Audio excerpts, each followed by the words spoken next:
अब बात करेंगे विस्तार से खबरों की। सबसे पहले बात कर लेते हैं राजधानी लखनऊ की। आरएलजी कार्यालय में बड़ी बैठक चल रही है। मंत्री अनिल कुमार और प्रदेश अध्यक्ष रामाशीष राय इस दौरान मौजूद है। त्रिलोक त्यागी समेत कई वरिष्ठ नेता इस बैठक में मौजूद है। सभी प्रकोष्ठों के अध्यक्ष भी बैठक में शामिल है। यूपी उपचुनाव को लेकर आरएलजी की यह बैठक जारी है। जिस तरह से उत्तर प्रदेश में 10 सीटों पर उपचुनाव होना है, ऐसे में बैठकों का दौर और मंथन का दौर लगातार जारी है। इस दौरान आरएलजी कार्यालय में भी बड़ी बैठक चल रही है। आपको बता दें, कुछ दिन पहले ही आरएलजी के अध्यक्ष जयंत चौधरी ने मुख्यमंत्री योगी आदित्यनाथ से मुलाकात की थी। इस दौरान आरएलजी कार्यालय में बड़ी बैठक चल रही है। मंत्री अनिल कुमार और प्रदेश अध्यक्ष रामाशीष राय इस बैठक में मौजूद है। मंत्री अनिल कुमार, प्रदेश अध्यक्ष रामाशीष राय बैठक की अध्यक्षता कर रहे हैं। त्रिलोक त्यागी समेत कई वरिष्ठ नेता इस बैठक में मौजूद हैं। सभी प्रकोष्ठों के अध्यक्ष इस बैठक में बुलाए गए हैं। यूपी उपचुनाव को लेकर आरएलजी की ये बैठक काफी महत्वपूर्ण मानी जा रही है। कुछ दिन पहले ही जयंत चौधरी ने मुख्यमंत्री योगी आदित्यनाथ से मुलाकात की थी। उत्तर प्रदेश में 10 विधानसभा सीटों पर उपचुनाव होना है। ऐसे में उपचुनाव को लेकर रणनीति तैयार हो रही है। हालांकि जयंत चौधरी और मुख्यमंत्री योगी आदित्यनाथ के बीच जो मुलाकात हुई थी, उसे यही मायने निकाले जा रहे हैं उस मुलाकात के कि उसमें सीट शेयरिंग को लेकर शायद बातचीत हुई होगी। वहीं इसके बाद अब आरएलजी कार्यालय में भी बड़ी बैठक, जिसमें मंत्री अनिल कुमार और प्रदेश अध्यक्ष रामाशीष राय मौजूद है। त्रिलोक त्यागी समेत कई वरिष्ठ नेता इस बैठक में मौजूद हैं। सूत्रों के हवाले से खबर थी कि शायद जिस तरह से 10 सीटों पर उपचुनाव होना है, भारतीय जनता पार्टी अपने सहयोगी दल आरएलजी को 2 सीटें दे सकती है, जिसके बाद से ही सरगर्मी अब तेज हो गई है, हलचल तेज हो गई है। आरएलजी कार्यालय में भी बैठक चल रही है। इस बैठक में मंत्री अनिल कुमार समेत प्रदेश अध्यक्ष आरएलजी के रामाशीष राय मौजूद है। तस्वीरें आप देख सकते हैं किस तरह से चिंतन और मंथन का दौर शुरू हो गया है। आरएलजी कार्यालय में ये बड़ी बैठक चल रही है, जिसमें उपचुनाव को लेकर रणनीति बनाई जा रही है। सूत्रों के हवाले से जिस तरह से खबर थी कि भारतीय जनता पार्टी 2 सीटें आरएलजी को देगी, ऐसे में अब आरएलजी खेमे में बैठकों का दौर शुरू हो गया है। बीते दिन आरएलजी प्रमुख जयंत चौधरी ने मुख्यमंत्री योगी आदित्यनाथ से मुलाकात की थी। मुलाकात के यही मायने निकाले जा रहे थे कि उपचुनाव को लेकर इस मुलाकात में चर्चा हुई होगी। वहीं इसके बाद से अब आरएलजी कार्यालय में भी बड़ी बैठक चल रही है। मंत्री अनिल कुमार और आरएलजी के प्रदेश अध्यक्ष रामाशीष राय इस बैठक में मौजूद हैं। त्रिलोक त्यागी समेत आरएलजी के जो वरिष्ठ नेता हैं, वो बैठक में मौजूद हैं। सभी प्रकोष्ठों के अध्यक्ष भी बैठक में शामिल हैं। यूपी उपचुनाव को लेकर आरएलजी की ये बड़ी बैठक। ज्यादा जानकारी के लिए सीधा रुख कर लेते हैं संवाददाता मोहम्मद आसिफ का। मोहम्मद आसिफ, बीते दिनों हमने देखा था किस तरह से आरएलजी प्रमुख जयंत चौधरी ने मुख्यमंत्री योगी आदित्यनाथ से मुलाकात की थी। अब आरएलजी के खेमे में भी बैठकों का दौर शुरू हो गया है। आरएलजी कार्यालय में बड़ी बैठक चल रही है। इस बैठक को लेकर क्या जानकारी, क्या अपडेट? बिल्कुल लिया, जिस तरह से यूपी में 10 सीटों पर उपचुनाव होने हैं, इन सीटों पर पूरी तरह से कब्जा करने के लिए एक तरफ जहां समाजवादी पार्टी यानी इंडिया गठबंधन तेजी से एक्टिव दिखाई दे रहे हैं, वहीं दूसरी तरफ बीजेपी और उनके सहयोगी दल भी पूरी तरह से सियासत के बूटे बिछाने में जुट गए हैं। कल ही रालोद प्रमुख को जयंत चौधरी ने इनकी सीएम योगी आदित्यनाथ से मुलाकात किया था।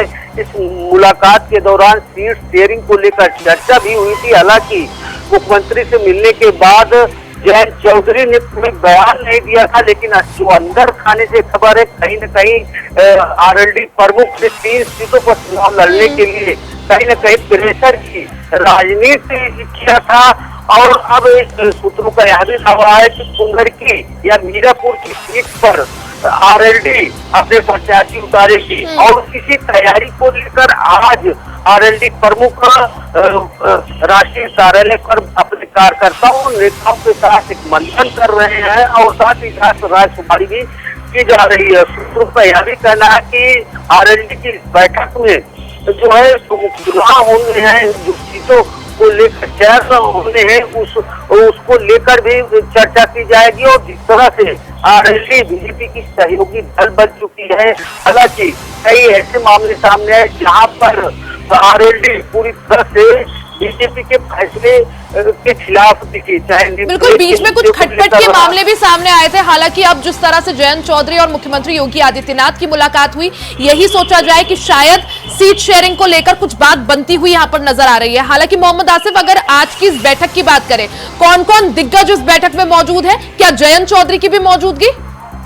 जी बिल्कुल, आज जो है आरएलडी प्रमुख की जो मीटिंग निर्देश पर यह मीटिंग की गई, इसमें सभी कार्यकर्ता और पदाधिकारी मौजूद है और इस मीटिंग में यह तय करना है कि जिस तरह से उपचुनाव की जो सीटें मिलने वाली है उस पर कौन कौन से प्रत्याशी उतारे जाए और साथ ही साथ जो है आगे रणनीति करनी है कि बीजेपी से कंधे से कंधा मिलाकर जो अन्य सीटें हैं, चाहे सहयोगी दलों की हो, बिल्कुल, यानी उपचुनाव को लेकर अब रणनीति और मंथन करने का जो दौर है वो शुरू हो गया है। इसी कड़ी में आरएलजी कार्यालय में बड़ी बैठक चल रही है। हालांकि बैठक के बाद क्या कुछ निर्णय यहां पर निकल कर आता है उस पर सभी की निगाहें। मोहम्मद आसिफ, बहुत बहुत शुक्रिया जानकारी के लिए।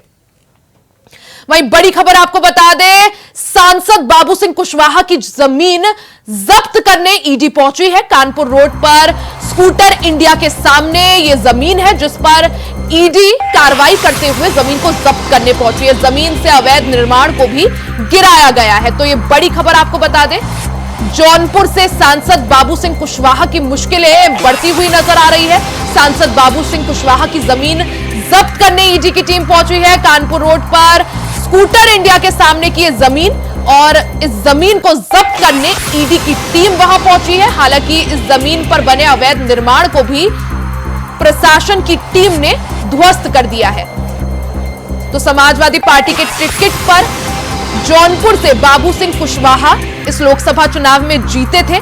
जौनपुर से सांसद है। इस दौरान सांसद बाबू सिंह कुशवाहा की जमीन जब्त करने ईडी की टीम पहुंची है।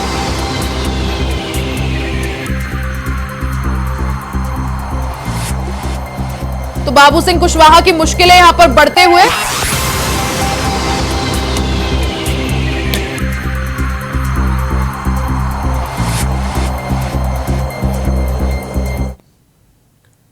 वहीं सुप्रीम कोर्ट ने गुरुवार को SC/ST श्रेणियों में ही उप वर्गीकरण की वैधता के फैसले पर बसपा प्रमुख मायावती ने प्रतिक्रिया देते हुए कहा है कि देश के SC/ST और OBC बहुजनों के प्रति कांग्रेस और बीजेपी दोनों ही पार्टियों और सरकारों का रवैया उदारवादी रहा है, सुधारवादी नहीं।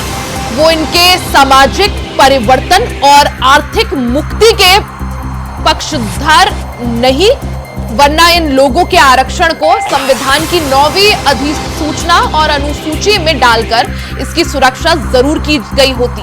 उन्होंने कहा कि सामाजिक उत्पीड़न की तुलना में राजनीतिक उत्पीड़न कुछ भी नहीं है।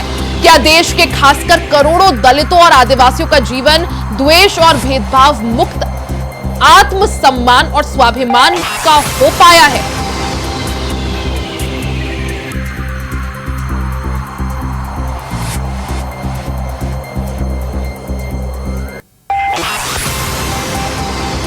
जिस तरह से सुप्रीम कोर्ट ने ऐतिहासिक फैसला देते हुए कोटे में कोटे को मंजूरी दी है, वहीं इसके बाद इस फैसले का मायावती ने जमकर स्वागत किया है।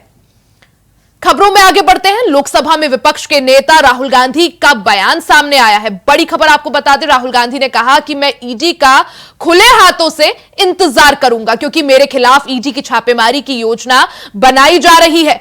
राहुल गांधी के इस बयान पर अब सियासत भी तेज हो गई है। अब इस पर केंद्रीय मंत्री सुकांता मजूमदार और गिरिराज सिंह ने अपनी प्रतिक्रिया दी है।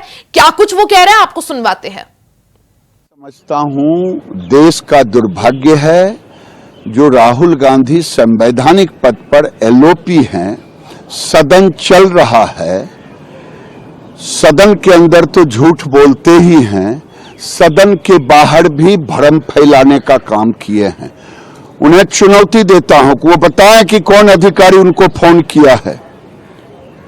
ये शर्मिंदित हैं, दुनिया से जात का पूछते अपना जात बचाने से भाग रहे हैं। ये शर्मिंदित होकर के दुनिया में भ्रम फैलाने का काम इससे बड़ा झूठा कोई आज तक एलओपी नहीं पैदा लिया है। संवैधानिक पद पर बैठा व्यक्ति हाउस चल रहा है, उसके बाद ऐसा झूठ बोलना। देखिए ऑलरेडी वो बेल पे है, एक केस में कोर्ट से वो बेल पे है, बेल रिजेक्ट हो जाएगा तो ऐसे ही अरेस्ट होगा। इनके लिए इसके लिए ज्यादा बुद्धि लगाने की क्या चीज है। तो अगर उनके खिलाफ कोई इल्जाम है तो अरेस्ट होंगे, यही स्वाभाविक है ना। अगर उनके अगेंस्ट में कुछ करप्शन के चार्जेस है, अगर करप्शन नहीं है तो कुछ नहीं होगा। वहीं संसद से लेकर राजेंद्र नगर में एक बेसमेंट पानी में भरने से 3 छात्रों की मौत तक के मामले को लेकर शिवसेना यूबीटी सांसद संजय राउत ने सरकार पर सवाल उठाए हैं। सरकार है कहां जो सरकार 1 साल भी संसद में पानी आने से रोक नहीं पाई और अयोध्या मंदिर में पानी टपक रहा है। ये जो हिसाब ठेकेदारों का हुआ था उसे फिर से कराना चाहिए। जिसको क्या मिलेगा, किसको क्या मिला है और कमीशन कितना दिया गया है, ठेकेदार कौन था, संजय राउत ने ऐसे तमाम सवाल खड़े किए हैं।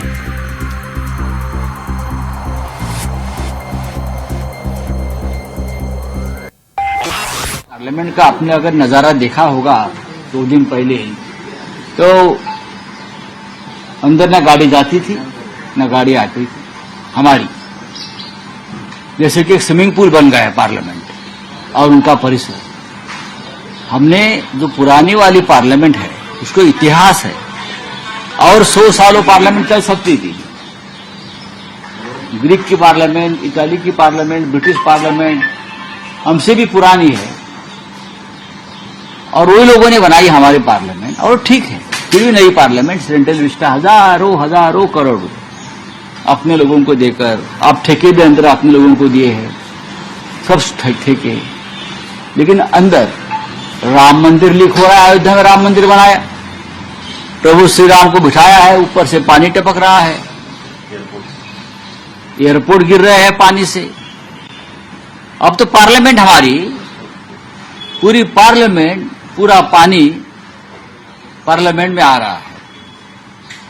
वहां दिल्ली में बेसमेंट में पानी गया, 3 बच्चों की मौत हो गई, पानी ही पानी है। तो सरकार है कहां? जो सरकार अपने पार्लियामेंट में पानी आने से नहीं रोक पाते। 1 साल नहीं हुआ पार्लियामेंट को हमारे, 1 साल नहीं हो गया अयोध्या के राम मंदिर में जो बनाया है जोर शोर से, सब जगह पर पानी टपक रहा है। वहीं उत्तर प्रदेश विधानसभा में अयोध्या के भद्रासा गैंगरेप का मामला गूंजा है। सीएम योगी आदित्यनाथ सदन में सपा पर बरसते हुए नजर आए। सदन में अयोध्या के भद्रसा में युवती के साथ दुष्कर्म मामले का जिक्र करते हुए मुख्यमंत्री योगी आदित्यनाथ ने सदन में सपा पर निशाना साधा। सीएम योगी ने कहा कि आरोपी सपा नेता सांसद अवधेश प्रसाद की टीम का है। सपा नेता मोइन खान इस कृत्य में शामिल पाया गया है, जो अयोध्या के सांसद के साथ रहता है, खाता पीता है। अब क्या इस पर कोई ना बोल रहा? समाजवादी पार्टी ने उस पर कोई कार्रवाई नहीं की। इस घटना को क्या हल्केपन से छोड़ देने की बात है। जिसमें अयोध्या में मोइन खान जो समाजवादी पार्टी का नेता है, अयोध्या के सांसद की टीम का सदस्य है, 12 वर्षीय एक नाबालिग बच्ची के साथ दुष्कर्म का कृत्य में शामिल पाया गया है। अभी तक समाजवादी पार्टी ने उसके खिलाफ कार्रवाई नहीं की है। मैं ये नहीं समझ पा रहा हूं कि ये सब क्या है। अब क्या ये कोई समाजवादी पार्टी ना बोले? आपका एक्टिव मेंबर है, आपके सांसद के साथ बैठ रहा है, खा रहा है, उनके साथ चल रहा है, लेकिन इस प्रकार के, और यह अति पिछड़ी जाति से जुड़े हुए एक बालिका से जुड़ा हुआ मामला है और इस प्रकार की घटिया हरकत में वह लिप्त है, लेकिन तब भी उसको हल्केपन से उड़ाने का काम होता, यानी हल्केपन से लेने का काम होता है। अगली खबर अमेठी से है, जहां अमेठी में मानवता को शर्मसार करने वाला मामला सामने आया है। अमेठी के मुंशीगंज थाना क्षेत्र के दुबेपुर इक्सरा में एक नवजात बच्ची को पॉलिथीन में पैक कर फेंक दिया गया। इस दौरान पॉलिथीन में पैक अज्ञात नवजात बच्ची गड्ढे में मिली। वहीं जब सुबह गांव से बाहर टहलने निकले लोगों ने पॉलिथीन में पैक बच्ची को देखा तो पुलिस को इसकी सूचना दी। वहीं पुलिस ने तुरंत एम्बुलेंस बुलाकर नवजात बच्ची को इलाज के लिए जिला अस्पताल भिजवाया।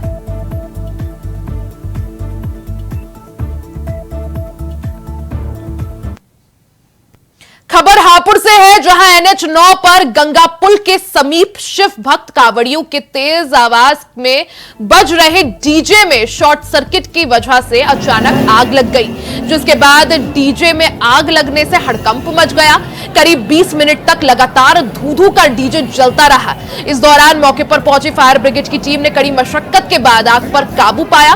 स्थानीय लोगों और पुलिस की सूझबूझ से गनीमत रही कि बड़ा हादसा होने से टल गया।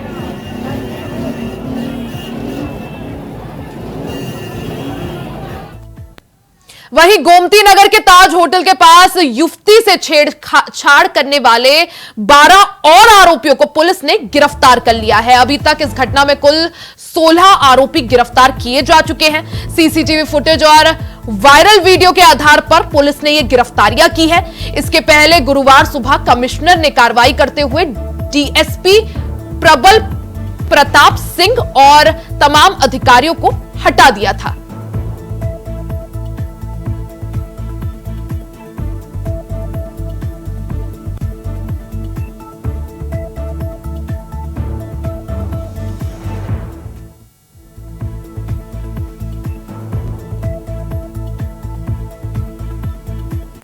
वहीं रायबरेली में लगातार डायरिया और बुखार का लगातार प्रकोप बढ़ रहा है। इस दौरान डायरिया और बुखार से 2 बच्चों की मौत हो गई है। इसके साथ ही 40 मरीजों को इलाज के लिए जिला अस्पताल में भर्ती कराया गया है। मरीजों की बढ़ रही संख्या को लेकर स्वास्थ्य विभाग अलर्ट मोड में है।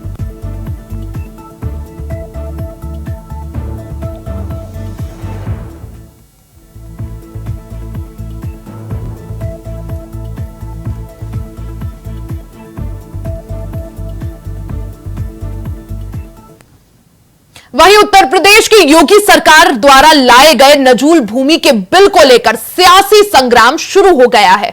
विपक्षी दलों के साथ साथ सरकार और संगठन के साथ ही बीजेपी के सहयोगी दलों ने भी मोर्चा खोल दिया है।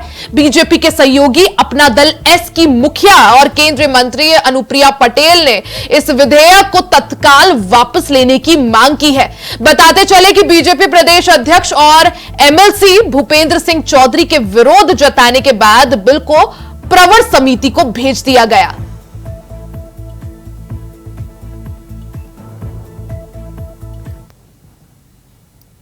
खबर हापुड़ से है, जहां एक सड़क हादसे में 2 कांवड़ियों की मौत हो गई और 1 दर्जन से ज्यादा शिव भक्त घायल हो गए। बताया जा रहा है ये सभी कांवड़िए गाजियाबाद के डिबाना गांव के रहने वाले हैं और कांवड़ और गंगाजल लेने गढ़ ब्रिज घाट जा रहे थे। बाबूगढ़ क्षेत्र में इनका ट्रैक्टर अनियंत्रित हो गया, जिसमें ट्रैक्टर के पीछे लगी 3 ट्रॉली में से 1 ट्रॉली पलट गई, जिसके चलते ये हादसा हो गया। मौके पर पहुंची पुलिस ने कुछ घायलों को हापुड़ के सरकारी और प्राइवेट अस्पताल में भर्ती कराया है और कुछ लोगों की हालत गंभीर देखते हुए उन्हें मेरठ रेफर कर दिया गया है। वहीं इस हादसे में 2 कांवड़ियों की दर्दनाक मौत हो गई है।